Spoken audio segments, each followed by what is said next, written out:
Satu. Oke, di sini gue akan ya bakal ngebahas kalian, ngebahas soal ini ya, soal soal MK. Ini kita mulai dari week 1 dulu. Kita bakal bahas chapter 2, chapter 3 sama exercise. Kita di sini bakal bahas financial statement, taxes and cash flow, sama working with financial statement. Paling intermezzo dulu ya. Sebenarnya kalau untuk MK sendiri, sebenarnya untuk materi UTS ini cukup gampang. Yang penting kalian itu adalah ngerjain latihan soal yang ada di buku aja. Itu udah membantu banget. Kalian nggak perlu tuh les lagi sebenarnya. Asal kalian latihan yang di buku aja itu udah cukup banget buat ngejawab soal UTS atau UAS. Oke, kita mulai aja ya. Oke, jadi di sini kita bakal bahas chapter 2, chapter 3 sama ini ada soal asis gua. Oke, bentar ini gua pakai Excel aja biar lebih kelihatan jelas.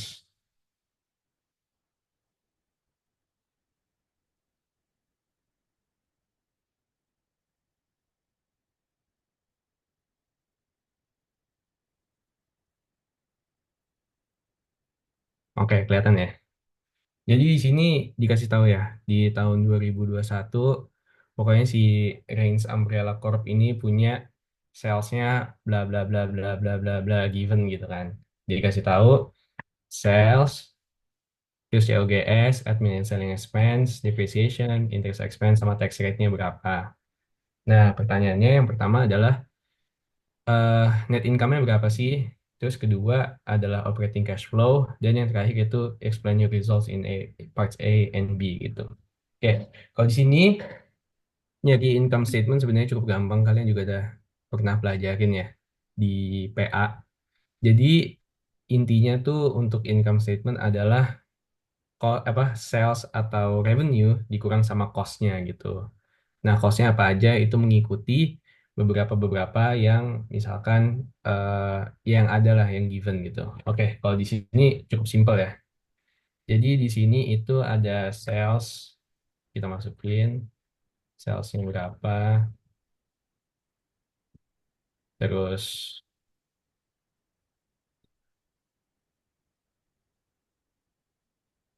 oke, oke, salesnya berapa, terus ada COGS, terus sama admin expense dan depreciation gitu kan. COGS-nya dikasih tahu, jangan lupa ya kalau ini tuh kan eh, min expense ya. Nanti ini tinggal di minus-minusin aja.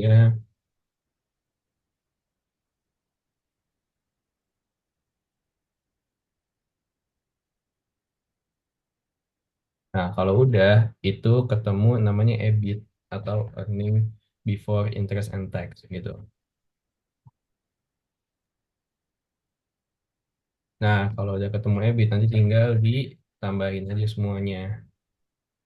Berarti sales dikurang COGS, dikurang admin and selling expense, sama dikurang depreciation ketemu segini kan, 35. Nah, di sini juga dikasih tahu kalau dia itu ada interest expense. Itu juga udah given, tinggal diikutin aja. Nah, setelah ini baru ketemu namanya itu taxable income. Ini nanti jangan lupa juga diminusin,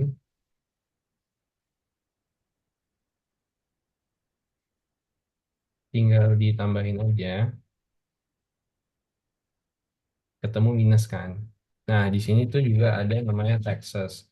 Nah, taxes ini itu juga sebenarnya beragam ya, tergantung di soal. Nah, kalau di sini dibilangnya 25%. Ya, tergantung soalnya sih, ada yang 21, ada yang 22. Tapi kalau di Indonesia sendiri, biasanya tuh perusahaan dikenain itu 22%. Ya, tergantung lah kalian teliti aja. Dia tuh ini berapa sih si taxnya. Nah, kalau udah, kamu deh net income-nya berapa. Karena di sini dia rugi, tentunya dia nggak kena pajak dong. Ya, dia aja nggak bisa bayar kan, gitu. Nah, ada juga case di mana kalau kalian lihat di laporan keuangan itu kadang-kadang si ininya malah nggak dikenain pajak kalau dia rugi, malah kadang-kadang dikasih tax benefit, malah dikasih duit, yaitu beberapa case tertentu lah gitu. Nah lanjut kita ke B, di sini juga ditanya operating cash flow gitu kan. Nah operating cash flow ini apa sih? Ya apa ya istilahnya tuh kayak berapa sih si perusahaan ini tuh bisa ngasilin dari operasinya gitu. Kan kalian tahu nih ada yang depreciation, ada interest expense, ada taxes. Itu kan sebenarnya nggak penting ya. Maksudnya bukan yang tergolong dalam perusahaan dalam aktivitas operasi perusahaannya itu sendiri kan. Nah, berarti rumusnya adalah bisa dilihat di yang kiri ya. Di presentasi gue EBIT tambah depreciation min taxes gitu. Kenapa kita nge-add back si depreciation ya? Karena itu kita punya asetnya sendiri gitu. Asetnya secara utuh tuh pas kita beli kan segitu gitu. Dia kan di minus tuh karena ya emang udah berapa tahun aja gitu. Berarti dia rumusnya cukup gampang. Itu adalah si EBIT yang di sini.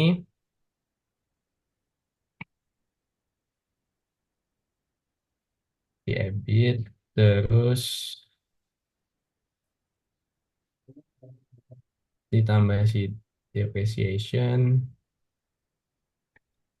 nanti dikurang sama si taxesnya itu nol gitu. Temu OCF-nya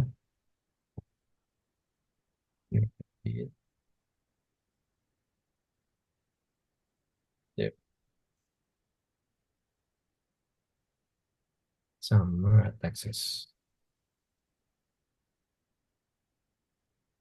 Temu hasilnya tinggal di sum aja ditambah-tambahin 205 gitu. Nah, explain gitu kan. Ya udah bilang aja kalau perusahaan ini ya secara dilihat secara net income itu sebenarnya rugi, tapi kalau kita lihat secara aktivitas operasinya sebenarnya ini perusahaan tuh nggak rugi loh sebenarnya, nggak rugi sebesar 205 gitu. Begitu deh. Oke, kita lanjut ya soal ke berikutnya.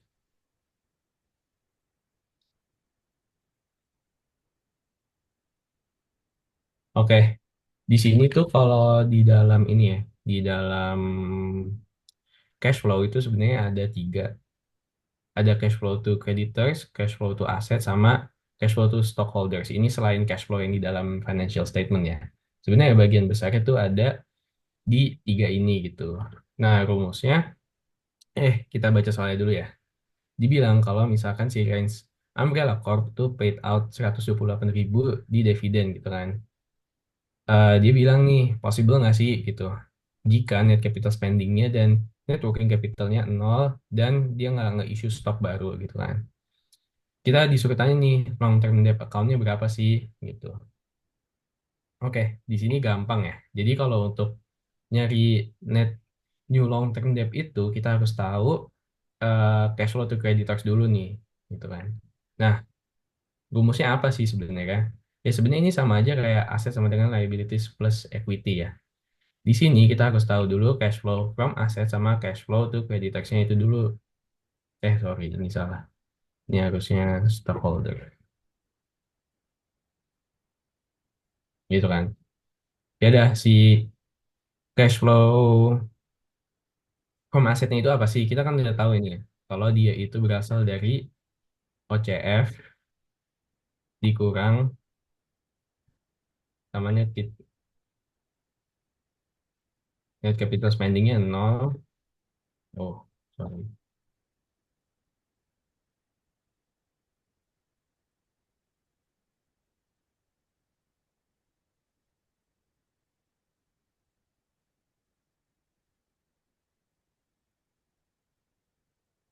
Dikurang sama net capital spending-nya itu nol. Terus dikurang juga sama change in NWC-nya itu juga nol kan. Ya udah, berarti tinggal si hasilnya adalah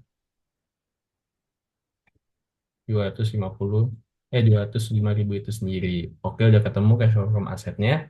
Kita lanjut ke cash flow to stockholder. Rumusnya sendiri bisa dilihat ya di kanannya. Itu adalah si dividen dikurang net new equity gitu kan. Karena kita nggak ada net capital spending baru atau no new stock was issued, berarti kita asumsikan juga nol gitu kan. Kita ambil si dividennya, terus dikurang sama nol, hasilnya ya si 128.000 ini gitu.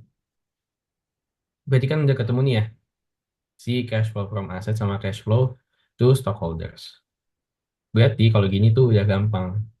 Tinggal sama dengan aja. Berapa sih liabilities-nya? Berarti sama dengan liabilities dikurang aset, sama dengan aset dikurang sama equity gitu.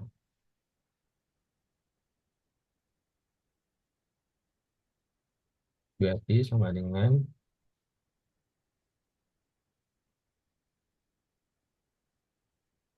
77. Kan udah ketemu nih ya.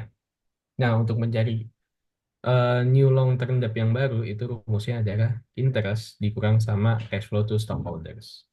Nah, kita udah tahu si interest expense itu berapa, 90.000. Terus tinggal dikurang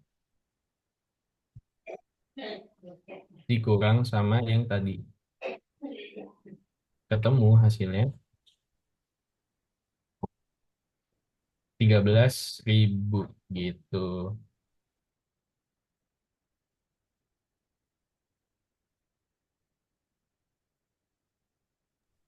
Oke, sorry guys. Oke, gitu ya kurang lebih ya. Masih gampang sejauh ini. Kita lanjut. Nah, di sini kita udah tahu ya, dikasih ya givennya itulah di 2020 sama di 2021 kan. Nah, kita disuruh bikin income statement sama balance sheet gitu. Sama ya kurang lebih kayak yang A, kayak yang nomor berapa tadi? Nomor 17 ya gitu. Kita dikasih tahu salesnya berapa, depreciation berapa, COGS, ada expense, interest, cash, account receivable, short term notes payable, long term debt, net fixed asset, accounts payable, inventory, dan dividen. Ya ini sebenarnya cukup mudah lah ya gitu. Jadi ini sama aja tinggal ngikutin. Kita tahu nih misalkan di 2020 ya, salesnya berapa, salesnya segini, terus COGS-nya tinggal kita ikutin aja, ada expense-nya sama depreciation-nya berapa. Kalau udah ketemu EBIT, itu sama aja. Kita tambahin semua, ketemu segini. Kita harus juga tahu berapa interest expense ya. Itu juga jadi dikasih tahu. Tuh hasilnya segitu. Tinggal diikutin-ikutin aja ya guys sebenarnya ini. Tinggal tambah kurang aja ketemu EBT. Terus dia kasih tahu kan kalau misalkan si di soal ini tuh taxesnya itu 21%. Nah, kita ngambil 21%-nya itu dari mana sih? Kita ngambil dari si EBT-nya ini dikali sama 21%. Jangan lupa ini tuh kurang. Jadi jangan lupa dibungkus. Ketemu segini tinggal di sum aja. Ketemu hasilnya segini gitu.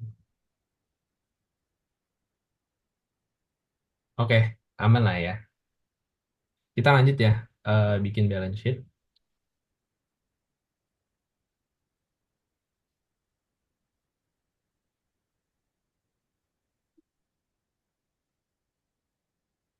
Kalian nih untuk bikin balance sheet harus tahu ya, identifikasi dulu mana yang aset, mana yang liabilities. Ya intinya sama-sama aja sih. Kalian bisa pelajarin itu sendiri dan itu juga udah dipelajarin di akuntansi juga dan identifikasinya cukup mudah lah ya. Mana yang aset, mana yang liabilities, sama mana yang equity. Nah di sini kita juga udah dikasih tahu cashnya itu berapa. Tinggal ikutin aja. Cashnya berapa, kan receivable-nya berapa, sama si inventory-nya itu. Fix. Fix. Inventory-nya itu segini gitu kan. Nah, kalau udah dapat, tinggal kalian tambahin aja untuk total non current assetnya dulu. Temu hasilnya 52.762. Tinggal cari kita non current asetnya itu biasanya fixed asset. Itu juga udah dikasih tahu ya segini. Nah, berarti total asetnya adalah si total non current aset ditambah total current aset ditambah total non current aset ketemu hasilnya 147.365 gitu. Nah, sama ya yang liabilities dan equity itu juga kita dikasih tahu funds payable-nya berapa. Segini notes payable-nya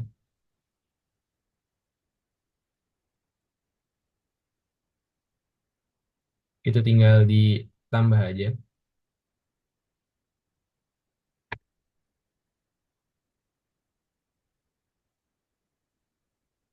Terus kita juga udah dikasih tahu long term debt-nya itu berapa.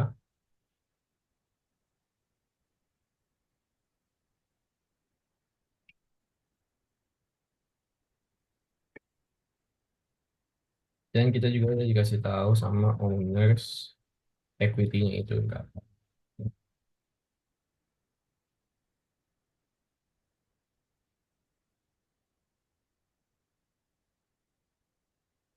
Nanti kalau udah gini tinggal ditambah aja.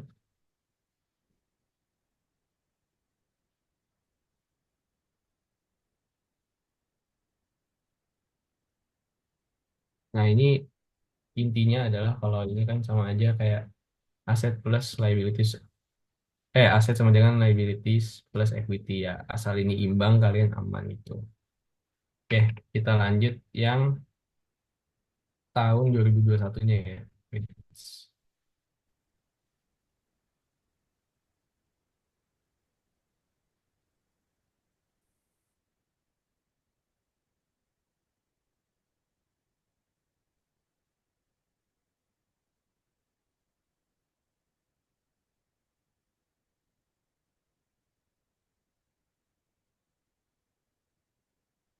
Oke, ini sama aja. Tinggal ngikutin aja yang 2021-nya berapa. Terus COGS-nya juga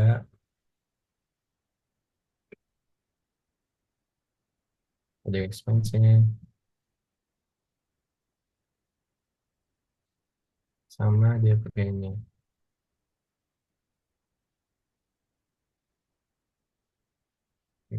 Belum kurang. Oh iya, kalau mau ada yang bingung terus apa pingin tanya langsung tanya aja ya guys. Motong gua aja nggak apa-apa kok. Udah ketemu kan? Terus interest expense-nya.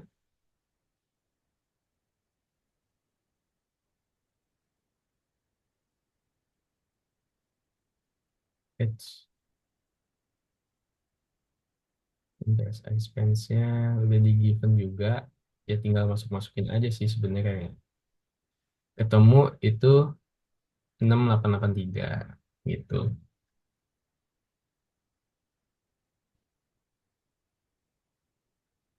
Oke, kita lanjut ke balance sheet yang 2021.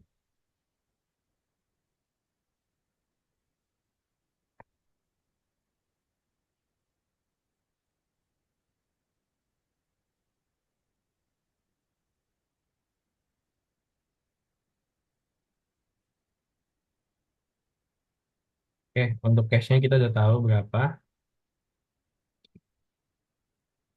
Terus akan receivable-nya juga udah tahu. Inventory-nya juga udah tahu. Ketemu hasilnya segini. Terus kita tinggal cari, nggak usah dicari sih, tinggal dipindah-pindahin aja Netflix asetnya. Itu adalah 100. Terus udah ketemu nih kan, 158.864 tambahan dari total non-current asset ditambah, total current asset ditambah total non-current asset. Terus untuk sisanya juga tinggal ikutin aja, kurang lebih sama sama yang di atasnya.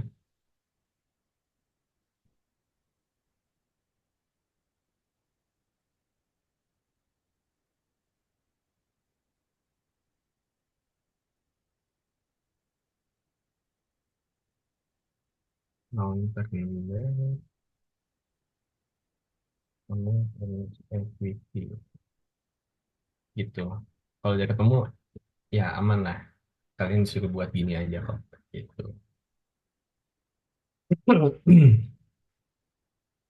Oke, kita lanjut ya.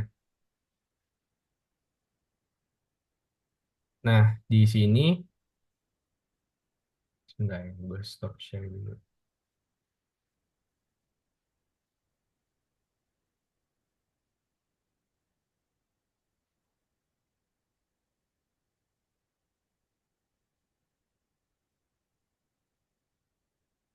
Oke, nah kita tahu dari yang di 2021 ini, kita disuruh cari cash flow from asset, cash flow from creditor, sama cash flow from stockholders. Nah, tadi kan kita udah bahas dikit lah ya gitu kan. Tinggal sama aja ini tinggal dibalik-balik aja untuk mencari apa satu sama lain. Tapi ini case-nya ya kayak nggak ada nih yang diketahuin satu sama lain gitu dari cash flow from asetnya, cash flow to creditorsnya atau cash flow to stockholdersnya. Nah, di sini kita ada beberapa step ya. Ini step satu, step 2, step 3 gitu. Nah, yang pertama kita harus tahu dulu nih cash flow from asetnya berapa sih gitu. Nah, rumusnya sendiri adalah OCF dikurang change in net working capital sama net capital spendingnya berapa sih gitu. Nah, untuk cari OCF sendiri itu tadi kita udah bahas ya di soal pertama. Tinggal lihat aja EBIT-nya kita yang udah kita hitung tadi 10.531 ditambah depreciation-nya dikurang sama taxes-nya ketemu 11.915,06 gitu kan. Nah, kita udah ketemu nih si OCF-nya. Kita lanjut ke change in net working capital gitu kan. Ini adalah rumusnya net working capital yang akhir yang 2021 dikurang sama net working capital yang 2020 atau beginningnya. Nah, rumus dari net working capital itu apa sih? Tinggal current asset dikurang current liabilities. Jadi untuk tahu net working capital adalah ya udah nih current asset dikurang sama current liabilities gitu. Nah, berarti current asset yang 2021 dikurang sama current liabilities yang 2021 dikurang sama current asset yang 2020 dikurang lagi sama current liabilities yang 2020. Seset ketemu hasilnya segini gitu. Nah, oke kita udah dapet nih ya yang change in net working capital. Kita lanjut ke net capital spending. Ini adalah rumusnya net fixed asset yang 2021 atau yang ending dikurang net fixed asset yang 2020 atau beginningnya ditambah sama depreciation gitu kan. Ya, kalian bisa lihat di sini juga nih net fixed assetnya. Terus hasilnya segini gitu kan. Oke, kita udah dapat net capital spending, berarti rumus CFFA-nya itu adalah ya tinggal dimasukin aja ya. Berarti OCF dikurang sama change in net working capital sama dikurang net capital spending. Kita ketemu cash flow from asetnya itu adalah minus 2.373,94 gitu. Nah, selanjutnya kita disuruh cari cash flow to creditors gitu. Rumusnya cukup gampang. Jadi kita juga udah bahas adalah interest dikurang net new long term debt gitu. Nah, net new long term debt itu rumusnya apa sih? Ya tinggal long term debt yang 2021 yang ending dikurang sama long term debt yang 2020 gitu. Ya udah berarti apa hasilnya si cash flow to creditor sendiri. Sorry, si interest yang 2021 dikurang long term debt yang 2021 dikurang sama long term debt yang 2020 ketemu nih minus 6.297. Nah, untuk kan kita udah tahu nih ya si aset sama liabilities-nya gitu kan. Berarti kita tinggal cari equity-nya kan. Berarti kalau dengan rumus simple aset sama dengan liabilities plus equity, ya udah tinggal dibalik-balik aja kan.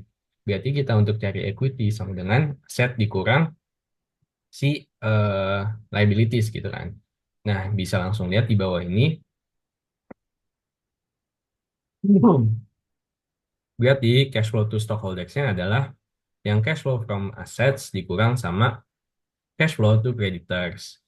2.373,94 dikurang minus 6.297 hasilnya adalah 3.923,06 gitu. Nah, ini ada rumus rumus panjangnya juga. Ya basically ini tinggal kayak owners equity dikurang sama return earning aja gitu. Oke, kita lanjut ya. Nah ini eh ya ini ininya lah ya. Nanti gue bakal bagiin PPT-nya ke kalian, tapi ini sebagai referensi saja buat soal-soal berikutnya. Gitu. Nah di sini kita disuruh ngitung ya financial ratio gitu. Jadi di sini ada berapa ya? Ada ada empat kan, empat sebenarnya yang main si ratio itu. Yang pertama itu ada short term solvency ratio, kedua ada asset utilization ratio, ketiga adalah long term solvency ratio, sama yang terakhir adalah profitability ratio gitu. Nah, kita bahas satu-satu di sini. Sebenarnya kalau short term solvency ratio ini melihat ya solvabilitas perusahaannya itu gimana sih gitu untuk jangka pendeknya. Di sini dibagi tiga, ada current ratio, quick ratio, sama cash ratio. Nah, current ratio itu yang melihat gimana sih si perusahaan ini bisa ngebayar utang jangka pendeknya dengan si aset jangka pendeknya gitu. Ya rumusnya cukup simpel, itu adalah current aset dibagi current liabilities gitu. Semakin gede atau semakin lebih dari satu gitu, ya dia bilang kayak ya lebih dari nol lah gitu. Ya sebenarnya bagus lebih dari satu ya. Berarti dengan aset yang dia miliki itu dia bisa bayar utang jangka pendeknya itu gitu. Nah, itulah si current ratio gitu. Cuma ngelihat dari current aset dibagi current liabilities. Semakin gede angkanya berarti ya dia perusahaannya semakin bagus gitu. Ya dia kalau misalkan disuruh bayar utang utang jangka pendek lu segini nih totalnya gitu. Ya dia bisa bayar gitu. Kalau dia nggak bisa bayar kan ya bahaya juga kan. Gitu. Eh, kita lanjut ke quick ratio. Sebenarnya ini sama aja gitu. Tapi di sini kita bakal ngurangin inventory dari current asset. Kenapa sih kita ngurangin inventory? Ya kita tahu kalau misalkan misalkan dia jualan retail lah gitu, jualan apa sosro gitu, teh botol. Ya pasti dia ada aja kan inventory si teh botolnya itu di gudang. Ya itu kan kadang-kadang juga nggak kejualnya cepet lah gitu. Apalagi perusahaan-perusahaan yang misalkan alat berat atau misalkan kayak ya elektronik lah itu kan nggak bisa laku secepat itu kan. Ya ini berarti kita melihat makin ke bawah tuh makin liquid gitu. Jadi di sini rumusnya adalah current asset minus inventory dibagi current liabilities. Ya kita melihat aja sih gimana sih si perusahaan ini bisa bayar utang jangka pendeknya dengan eh, jangka pendek dengan aset jangka pendeknya tanpa inventory tersebut gitu. Oke, selanjutnya itu ada cash ratio. Nah, kita lihat kan polanya nih. Semakin bawah tuh semakin liquid kayak semakin emang yang bisa langsung dikasih lah gitu ke misalkan ke penagih utangnya gitu. Nah, di cash ratio ini kita hanya melihat cash doang gitu. Ya misalkan eh, gua punya perusahaan bakso gitu. Gua ngutang misalkan $10.000 gitu. Ya misalkan gue punya cash ya cuma lima ribu dolar lah gitu. Ya berarti gue kalau misalkan tiba-tiba diminta bayar dong nih semua utang lo gitu, ya gue nggak bisa bayar kan. Nah itu jadi problem gitu. Dan misalkan ya udah gue bisa bayar tapi gue jual bakso-bakso gue dulu gitu, itu kan kadang-kadang si penagih utang kan juga nggak mau gitu. Jadi dia maunya cash langsung gitu. Nah di sini kita melihat si cash ratio tersebut gitu. Rumusnya juga cukup mudah, itu cash ratio cash dibagi sama current liabilities. Oke, masih cukup mudah lah ya. Oke, kita lanjut. Di sini ada asset utilization ratio. Ya, kita melihat seberapa sih si apa namanya aset-aset yang kita miliki gitu untuk nge-produce si revenue gitu. Nah, di sini yang pertama ada total asset turnover. Ya, di sini kita melihat how efficiently a company uses its asset to generate sales gitu. Ya, rumusnya cukup mudah. Sales dibagi total aset, gitu. Nah, selanjutnya ini ada inventory turnover. Di sini kita melihat how many times a company sells and replace its inventory during a period gitu. Rumusnya juga cukup mudah, itu tinggal COGS dibagi inventory. Dan yang terakhir ini ada receivable turnover. Di sini kita melihat how effectively a company collects its receivable gitu ya. Misalkan dia punya piutang gitu. Ya seberapa giat sih dia bisa bisa nagihin piutang dia, istilahnya gitulah secara mudahnya. Oke, kita lanjut. Nah, tadi kita udah ngebahas gimana perusahaan tuh bisa melihat apakah dia bisa bayar utang jangka pendeknya atau enggak gitu. Nah, di sini kita melihat kalau misalkan dia bisa bayar utang secara keseluruhan atau jangka panjang lah gitu. Di sini ada yang pertama itu adalah total debt ratio. Ya, dia melihatlah seberapa sih asetnya ini tuh dibiayain sama utang gitu. Rumusnya adalah total aset dikurang total equity dibagi total liabilities. Nah, di sini lanjut juga ada debt to equity ratio. Ya, dia melihatlah seberapa sih perusahaannya ini tuh ngebandingin total debt-nya sama total equity-nya gitu. Rumusnya juga cukup simpel, itu ada total debt dibagi total equity. Dan di sini juga ada equity multiplier, ya melihat sih seberapa banyak aset yang dibiayain sama equity itu sendiri. Rumusnya adalah satu tambah debt dibagi equity, dan yang terakhir itu ada times interest earn gitu. Kita melihat sih seberapa sih perusahaan ini tuh bisa ya meet its interest obligations from its EBIT-nya gitu. Nah, selanjutnya yang terakhir untuk rasio-rasio tersebut ada profitability ratio gitu. Yang pertama ada profit margin, ya dia melihatlah seberapa sih si salesnya ini tuh ngegambarin ya laba bersihnya perusahaannya gitu. Ya rumusnya cukup gampang, adalah net income dibanding sama sales. Selanjutnya di sini ada return on asset, ya kita melihat sih seberapa sih uh, perusahaan tuh menggunakan asetnya untuk generate profit gitu. Rumusnya net income bagi total aset. Dan yang terakhir ini ada return on equity. Ini juga sebenarnya sama return on asset, mirip-mirip lah ya. Tapi ini dilihat secara equity-nya, ya melihat sih seberapa eh, modal modal awal gitu yang atau si investment di perusahaannya itu sendiri bisa nge-generate profit gitu. Oke, di sini kita juga bakal ngebahas DuPont analysis.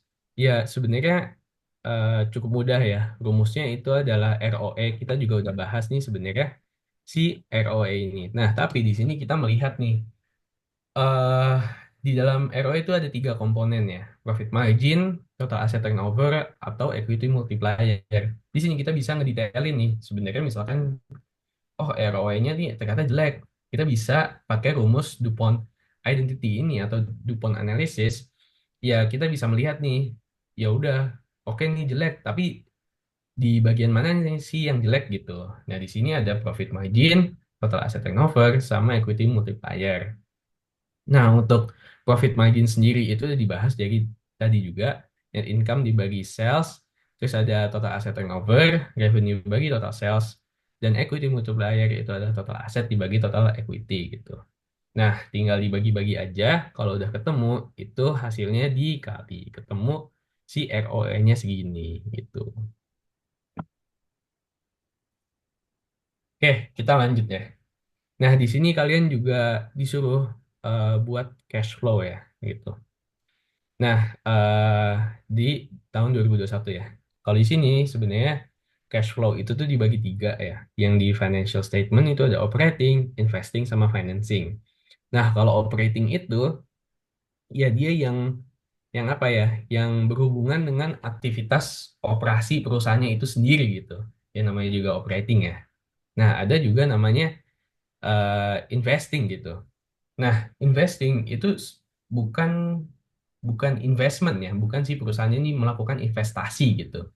Nah, tapi di sini perusahaan tuh mengakuisisi atau beli aset yang bisa ngejalanin operasinya gitu. Ya sebenarnya kenapa ini dibilang investasi ya?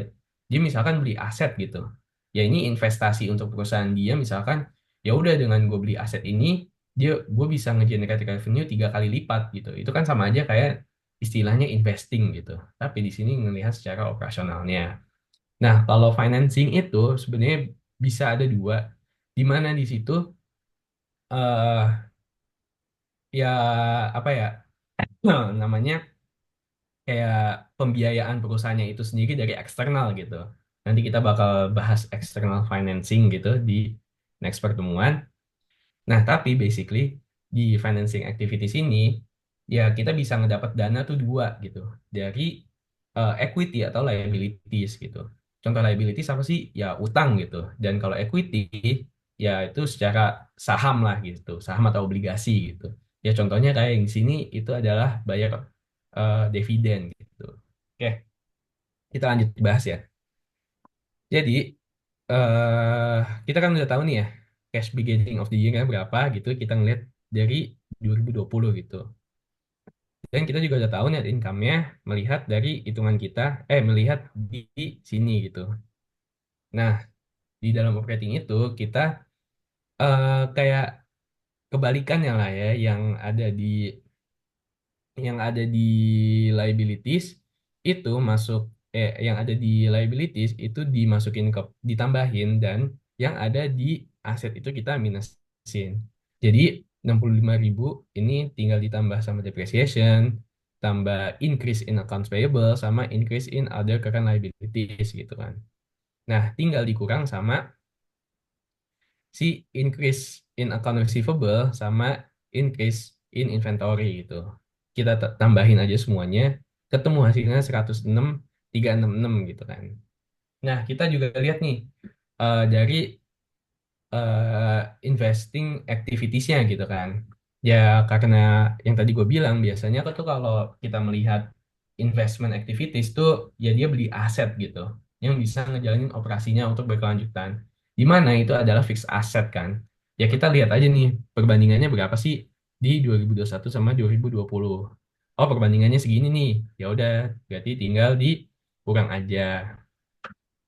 Oke, kita lanjut ke financing. Nah, di sini kita bisa ngelihat dari utang-utangnya ya, gitu. Sama apakah dia bakal bayar dividen atau misalkan dia dapat modal baru gara-gara dia nambah lembar saham gitu-gitulah. Di sini kita bisa masukin perubahan dari notes payable, terus kita bayar dividen berapa, dan penambahan atau pengurangan dari si long term debt itu sendiri. Tinggal ditambah-tambahin, ketemunya 870, 8.790 gitu. Nah, nanti tinggal kalian tambahin aja semuanya, ketemu. Jadi, tambah ini gitu. Ketemu hasilnya 6697. Nah, ya udah untuk cash end of the year-nya berapa sih? Ya udah tinggal ini ditambah sama net increase in cash gitu. Berarti ketemu hasilnya si 39.350. Begitu untuk kita cari si cash flow-nya. Cukup mudah lah ya, masih gampang-gampang dikit. Oke, kita lanjut. Nah, di sini kita bakal ngebahas eh, rasio-rasio, bukan rasio juga sih ya, kayak ngebahas tentang saham, lebih mirip-mirip ke saham lah ya gitu. Nah, di sini soalnya bilang market value ratio dari golfnya perusahaan golf itu sendiri, dia punya 15.000 lembar saham gitu. Nah, market price-nya itu sendiri adalah 79 gitu. Kita disuruh nyari price earning ratio, dividend per share, market to book ratio, dan asumsikan dia growth-nya itu 9% gitu. Ya udah, jadi kita mencari dari EPS, PE ratio, terus dividend per share, book value per share, market to book ratio, sama PEG ratio gitu kan. Ya, jadi yang pertama itu ada EPS. Kita mencarilah gimana sih sebenarnya si satu lembar saham nih harganya berapa sih sebenarnya gitu, dilihat dari net income-nya gitu. Ya udah, berarti ini cukup gampang, tinggal net income dibagi jumlah saham yang beredar gitu, yaitu 15.000 gitu. Nah, ini ada namanya juga PE ratio gitu. Nah, PE ratio ini dia melihat sih kayak, kan kita tahu nih sebenarnya harga sahamnya berapa gitu. kalau dilihat secara simpel ya, dilihat dari EPS. Nah, tapi di market value-nya tuh 79 kan. Ya, berarti di sini PE ratio ini atau price to earning ratio kita melihat sih seberapa willing sih si investor nih untuk bayar gitu, untuk ngebeli si sahamnya si Gulf ini gitu. Oh, berarti si kita lihat nih, berarti rumusnya share price dibagi earning per share itu 79 dibagi 4,36, berarti si investor nih willing untuk bayar 18 kali lipat dari sebenarnya si value-nya si stoknya ini gitu. Nah, selanjutnya ini kita melihat berapa sih dividennya gitu. Dividen per share ini juga cukup mudah. Ya, dividen dibagi jumlah lembar saham aja, berarti 20.000 dibagi 15, ketemu dividen per share-nya itu 1,33.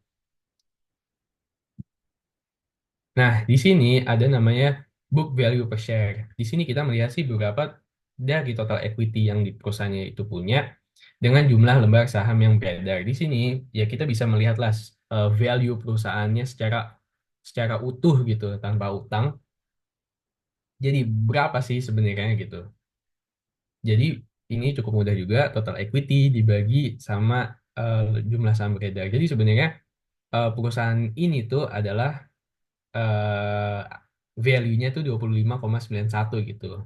Nah, perbedaannya apa sih sebenarnya kalau ini sama yang book value per share sama earnings per share? Ya kalau earnings per share ya kita melihat kayak ya udah net income-nya aja gitu kayak dengan perusahaannya hasilnya segini ya dia bisa apa harga sahamnya tuh berapa gitu dengan dia net income-nya segini. Nah, tapi kalau di book value per share kita melihat kan perusahaan tuh nggak cuma ngasilin laba doang kan, dia punya aset, dia punya ya banyak lah asetnya gitu. Nah, di sini kita hitung semua dan ya dengan keseluruhan yang kita punya nih perusahaan punya itu berapa sih harga sahamnya gitu yang wajarnya lah gitu. Nah, di sini ada juga market to book ratio. Di sini ya kita nge-compare aja lah sebenarnya si harga saham di marketnya sama harga saham yang sebenarnya gitu. Perbandingannya berapa sih gitu. Itu 3,05 di sini. Rumusnya juga cukup gampang, share price dibanding sama book value per share. Ini share price-nya market value ya. Nah, di sini juga yang terakhir ada PEG ratio atau price to earnings to growth. Ya, di sini kita melihat aja sih growth-nya tuh dari PE ratio-nya tuh berapa sih. Ya, rumusnya juga cukup gampang adalah 18 PE ratio dibagi sama growth rate-nya itu sendiri.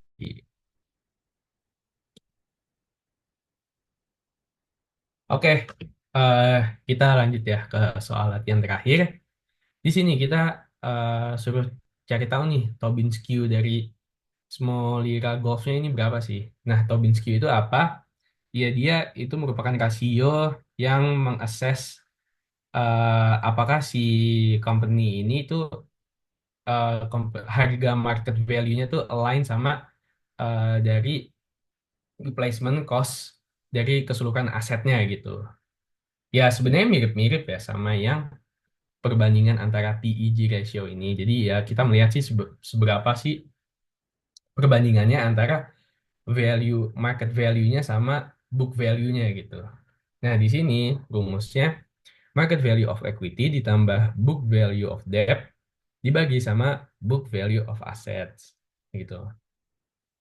Nah, cara untuk melihat market value-nya sendiri adalah 15.000 atau si ini dapat dari jumlah saham beredar dikali sama harga saham di marketnya gitu karena ya kita melihat market value-nya lah gitu. Nah, di sini eh, ada total debt-nya juga ya di ini tinggal total liabilities aja sih sebenarnya. Dan untuk book value asetnya ya itu total asetnya aja sih. Jadi ketemu hasilnya segini Tobin-Skew-nya. Oke, oke di sini eh ya segmen terakhir lah ya. Gue bakal ada soal latihan soal sedikit. Nah, di sini kita suruh bandingin nih. Ada namanya PTMU Mas gitu. Ya, dia punya equity multiplier bla bla bla bla bla bla bla gitu kan. Nah, kita disuruh bandingin nih dengan asumsi kalau si marketnya itu tuh punya apa namanya profit margin segini, total asset turnover-nya segini, dan equity multiplier-nya segini. Kita juga disuruh eh, eh, cari tahu berapa sih ROE dari PT MU Mas-nya ini. Nah, berarti rumusnya itu untuk ROE sendiri adalah profit margin dikali total asset turnover, terus dikali equity multiplier. Ketemu hasilnya segini. Gitu. Sorry ini belum berganti. Ya udah nanti gampang gue ganti. Nah, ini sorry ini yang benar. Nah, kita disuruh bandingin. Nah, ya tinggal dibandingin aja sih. Ya udah, berarti secara operasional efisiensi si PTM Mimas ini tuh ya profitabilitasnya lebih baik lah dibanding sama di market gitu atau sama pesaing-pesaingnya gitu. Nah, kita juga bilang kalau dia tuh punya lower asset utilization efficiency gitu dibanding sama apa namanya market-marketnya gitu atau pesaing-pesaingnya. Dan di mana ini indikasinya ya dia nggak terlalu mengutilisasi asetnya gitu lah.